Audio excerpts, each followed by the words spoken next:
سلام، بازم خوش آمدین. خیلی صدیقی هستم. ادامه میدیم به پروژه چهارم. البته در پروژه چهارم طوری که به شما در نظر گرفتیم سانسور کردن آدیو.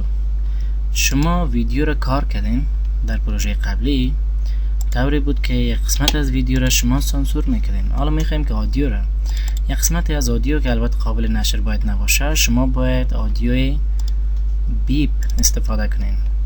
مثلا ما این کلیپ در نظر میگیریم، پلی. دمی قسمت البته یک کلمه از زبان گوینده مبرای که باید نشر نشه، با این خاطر ما قسمت از آدیو را باید بیپ استفاده کنیم. چی میکنیم؟ البته رایت کلیک میایم این را انلینک میکنیم و آدیویی که همون قسمت البته صدای گوینده قابل نشر نباشه همون قسمت کات میکنیم به این شکل و قسمت ما دلیت میکنیم. میریم در فایل نیو، یک بارسنتون میگیریم، اوکی، و این بارسنتون رو باید آدیویش بکشیم.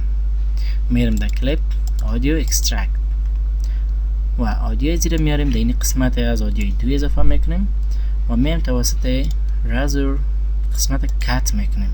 پس میایم موو ایره دلیت میکنیم، به جای از ایره میاریم.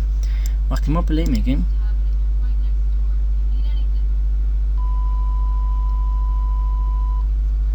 به این شکل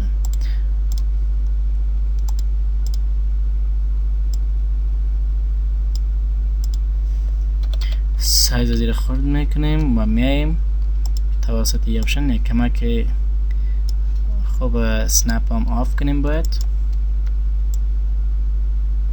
به این شکل پلی.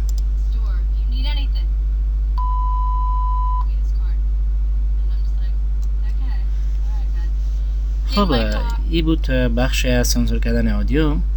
خدا کنه مورد توجهتون قرار گرفته باشه.